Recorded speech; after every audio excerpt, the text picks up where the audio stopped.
Hi అండి, అందరికీ నమస్తే. నేను మీ షేబా. ఈరోజు వీడియోలో పిల్లలు పెద్దలు అందరూ ఇష్టంగా తినేలాగా మంచి స్నాక్ చూపించబోతున్నాను. చాలా టేస్టీగా కూడా ఉంటుందండి.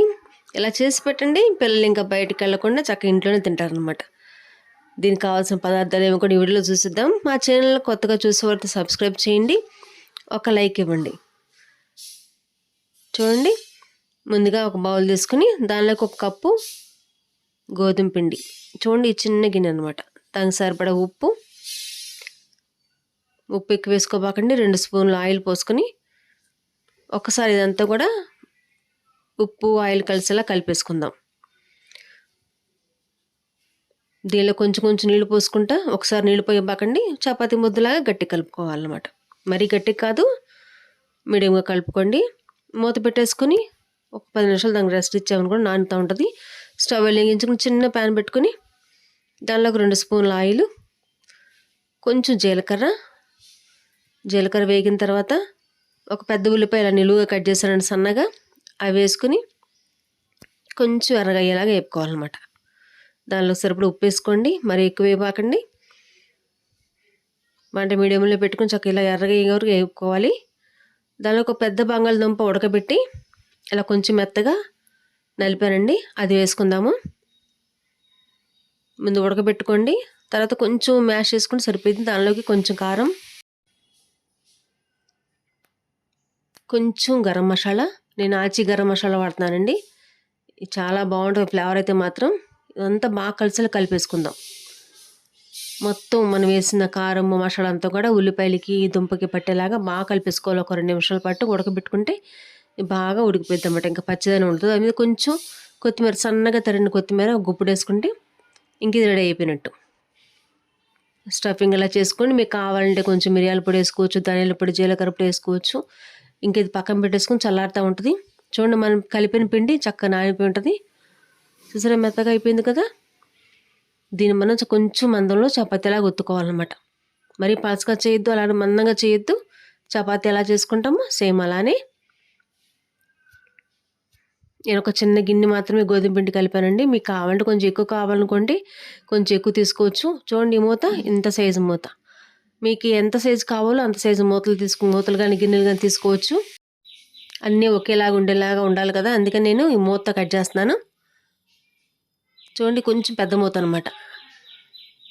ఇలాగ అన్నీ కూడా మన చపాతీ పిండి అంతా ఇలా ఒత్తేసుకుని ఇలా చిన్న చిన్న చపాతీలు కట్ చేసుకోవాలి. ఈ మందం సరిపోతే మన చపాతీ ఎలా చేసుకుంటే సేమ్ అలానండి. స్టవ్ వెలిగించుకుని ఒక ఆటల ప్యాన్ పెట్టుకుందాము. దానిలోకి ఈ చపాతీలు ఉన్నాయి కదా చిన్న చిన్నవి, మన నూనె ఏం పోయొద్దు. అలాగ 1 నిమిషం పాటు అలా తిప్పుకుంటూ వేపుకోవాలన్నమాట. సగం వేగిపోతాయి, కొంచెం కలర్ వచ్చేలాగా. చూడండి, ఇలాగనమాట. ఇలా తిప్పుకుంటూ వేపుకున్నాం అనుకోండి, 2 పక్కల ఇలా వేగిపోతాయి. ఇలా మొత్తం వేపేసుకోవాలి. మనం కట్ చేసుకున్న చపాతీలన్నీ కూడా ఇలా వేపేసుకోవాలి.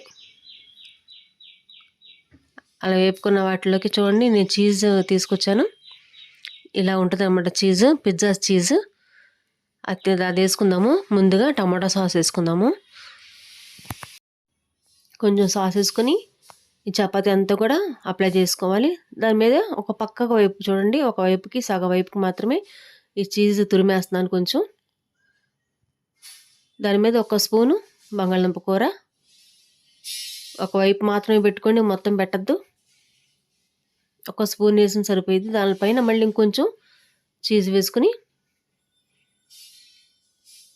ఇలా సమానంగా పరుచుకోండి. మనం వేసిన బంగాళదుంప కూర అంతటికి కూడా ఈ చీజ్ పెట్టేసుకుని ఇలా మడతేసుకోవటం అనమాట.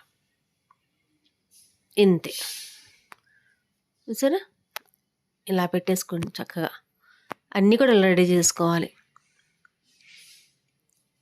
ఓ పక్కన పెట్టేసుకుందాము. చూడండి, ఇంకోటి కొంచెం టమాటా సాసు.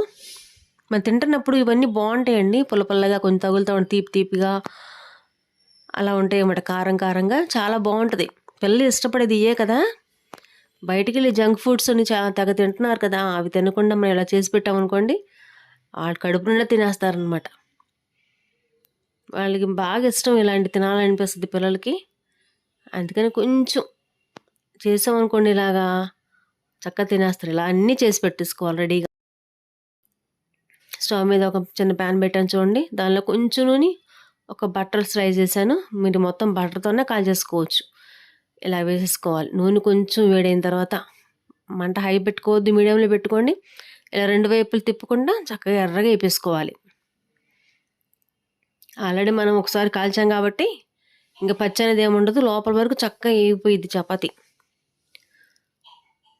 ఇలా లోపల మనం వేసిన చీజు అవన్నీ కూడా శుభ్రంగా మెల్ట్ అయిపోతుంది. చాలా బాగుంటుంది. చూడండి అటు ఇటు వేపాం కదా, ఇట్లా అడుగు వైపును కూడా కొంచెం పచ్చి లేకుండా ఇలా పట్టుకున్నాం అనుకోండి, ఆ కింద వైపును కూడా శుభ్రంగా వేగిపోయిద్ది. ఇంకా అలా తీసేసుకోవటమే. ఎంత ఎర్రగా ఉన్నాయి, చక్కగా ఇలా వేపేసుకోవాలన్నమాట. చాలా టేస్ట్గా ఉంటాయండి. ఇలా చేసి పెట్టేయండి. పిల్లలు బాగా నచ్చుద్దండి. మా ఛానల్కి సపోర్ట్ చేయండి. బాయ్.